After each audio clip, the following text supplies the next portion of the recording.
Portable electronics are a great idea, we all know that. But have you guys ever noticed how they're all kind of the same? They're all built from plastic, and they all run on the same batteries, which in the best case last a couple of years and take hours to charge. Blueshift started with a simple question, which is, why can't we build better products? Why can't we build devices from beautiful natural materials, and why can't we make them charge up instantly? The problem, it turns out, isn't the technology. The problem is the way that these products are designed. When a big corporation wants to bring a new product to market, they're pricing in their whole global distribution chain. So they're starting from a price point, not starting from what they want to see. And at Blueshift, we're starting with our values: durability, sustainability, and simplicity. And by starting with that instead of a price point, we've been able to build some pretty cool stuff. So this is our first product. It's a family of portable wireless speakers that charge in 5 minutes, play for 6 hours at full volume. They're super durable, and they sound great.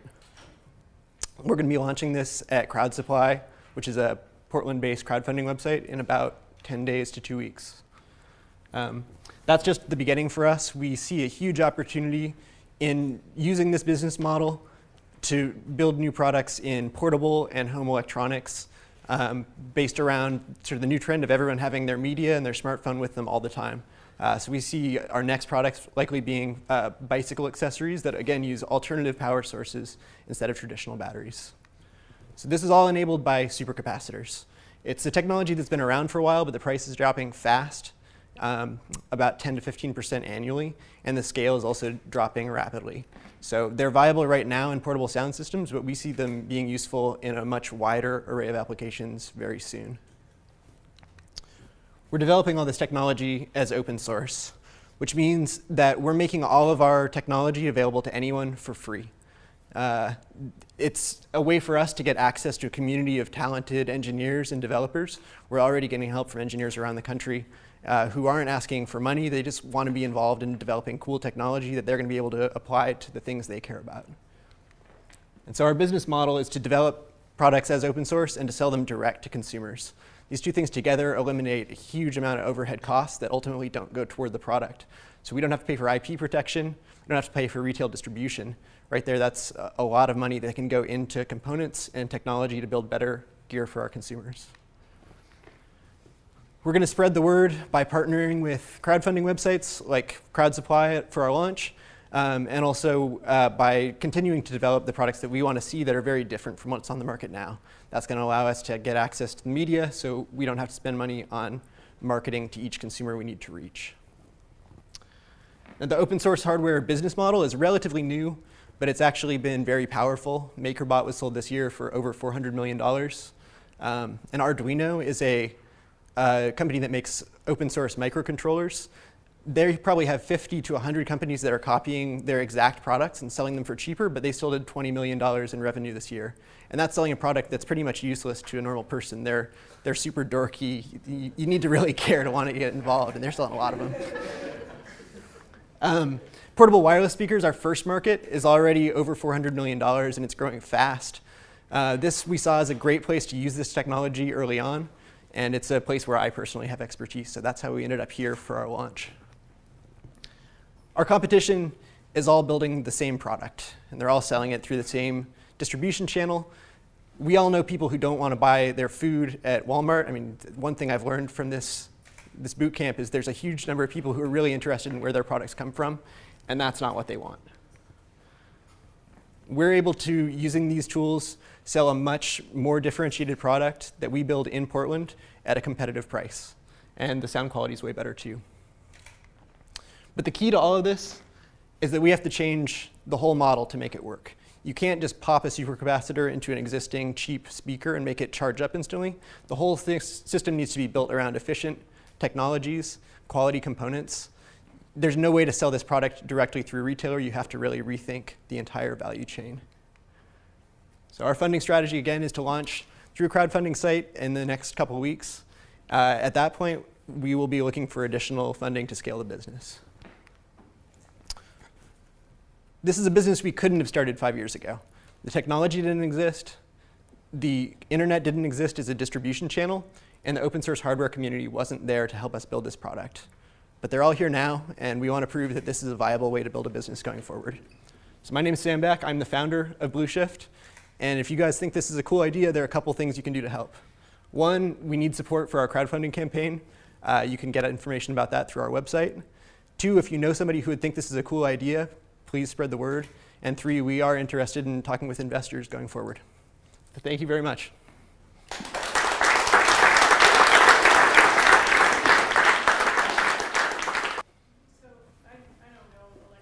Yeah. Is the speaker designed to put your phone or your iPod into it? Like, No, it's Bluetooth, so it's wireless, or it'll have a jack as well, but the opposite direction. So you don't have to build it specifically to fit a specific phone. It'll fit anything that has Bluetooth technology. How often do you have to replace the capacitor? They're rated to last for 500,000 charges or 10 years, but I would expect that they'll last 20 years in this application. They should last a long time. Did you mention when products available? Yeah, the crowdfunding launch at CrowdSupply is going to be hopefully in 10 days, but probably in 2 weeks. And we'll be delivering products early next year. We have working prototypes now, but we just need to build out some muscle to make it happen. Is your intention to start with the open source, much like MakerBot did, and then move towards proprietary as you move along, or to remain open source? Well, I would never say that I'm not going to patent something if I come up with something too smart to not patent, but I think that it is really a valuable development tool. I wouldn't be where I'm at with the product now without the community that supported me. So I never intend to totally turn my back on it, but at the same time, you know, I'm not that naive. So do you actually own any IP? No, I have one of those provisional patents, but I hear those are a joke anyway. Oh, on a bicycle speaker system. Yeah, I don't have any IP that I own in a real way. Please. So, two things that occurred to me. One, I think I heard you say something about sustainable at the beginning, but when I think about the Maxwell supercapacitors and where they're coming from and those materials and disposal, I'd like you to address the sustainable thing. Mm-hmm. And then the other is, where does this go beyond a smartphone connecting to speakers? Right. We've got all kinds of watches coming. We've got lots of wearable computers Yeah. that are being used. There must be some other things in the future to make this grow to where a MakerBot could get Right. a good exit. Yeah. So on sustainability, I think building durable products, that's the biggest thing. Building something that's designed to be repaired as it goes and that should last many years up front. The capacitors themselves, I mean, they're rated lifetime. They should last about 4 or 5 times as long as the lithium battery system. In terms of the actual chemistry of the capacitors, I mean, they are carbon-based.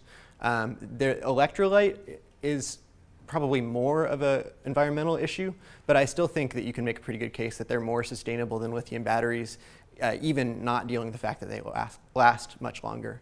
And in terms of products that we're working on going forward, I mean, the next stuff will be generator hub-powered accessories for bicycles. So a generator hub generates power as you pedal, and you can already buy lights that run off of them, but we also see an opportunity to build more integration with smartphones, so chargers, sound systems, just making a bike a more viable commuter vehicle. Beyond that, I'm interested in solar power management. I mean, that's a space that's going to grow. Localized energy storage as opposed to stuff that has to run off of the grid indirectly is the longer term plan. You also mentioned that there was a whole set of infrastructure issues you're dealing with, being a more capacitor-based product. What are some of those issues, and are there places in that sphere that you can get some differentiation or competitive barriers? Well, yeah, I mean, the biggest issue is that if you're Sony and you're going to develop a new product, you're looking to be able to, if it costs you $20 to make it, you're going to sell it for $100. And so that's the barrier to entry to a large corporation, is that their distribution chain is super expensive. I don't know if that was your question, but we're just, by dealing direct with the customers, we're able to spend way more money on parts than you possibly could using a global distribution chain. Was that what you were asking? Well, it sounded like you said the fact that you're one of the early capacitor-based products, you're having to deal with a lot of infrastructure and delivery of that stuff and learning about how to do that. And I was trying to see if there anything you're learning as being an early player there that might be a differentiator or something that competitive barrier. Right. I mean, at this point, Maxwell doesn't want to deal direct with me. They're happy with their distribution plan, so I don't have any kind of proprietary arrangement with them. But if this crowdfunding takes off in the way that it should, and suddenly we're the company that makes, we are the first player in capacitor power for consumer electronics. So I think there's the potential for something to grow there, but I wouldn't claim that I have it yet. Manufacturing of the product, and how are you handling distribution and shipping? So for the crowdfunding launch, Crowd Supply is this site that's helping me do the launch. They're helping with marketing, but they're also doing fulfillment and shipping. So I just need to hand them a pile of finished speakers, and they'll deal with all that. As far as the manufacturing, it really depends on what the scale is. We're still in the sort of question mark area for how big this could be. But I have ADX in Portland is they have a fabrication service, and they're interested in building these for me. It just really depends on how much scale there is, whether it makes sense to build out a factory and hire some people to do it at our end or to outsource it as a contract type job. I have a son in high school who's in the robot club, and they use a lot of kit electronics. And I wonder whether you had thought about using educational programs as a way to build brand equity, use it as a channel. I can imagine him and his buddies getting their own electronics from essentially kit electronics. Is that a possible channel for you? I'd never thought of it specifically as an education product. I am planning on selling just the PCB, so you could use it as sort of a DIY kit, but I'd never thought about sort of packaging that more as an educational power supply for building whatever weird projects you want. It's a good idea, though. One more question. So, nice vision, interesting business model. How do you, I recognize that you don't quite know how big this can get. What's your vision? What's your dream for what it will look like 5 years from now? In 5 years, I'd love to be doing $10 million in revenue and really focusing on developing products. Obviously that's a ways from here, but I don't ever see this being, I don't want to be the Apple of sustainable speakers, but I think there's a place for it to grow to the point where it's a large regional business that's employing a bunch of people in Portland.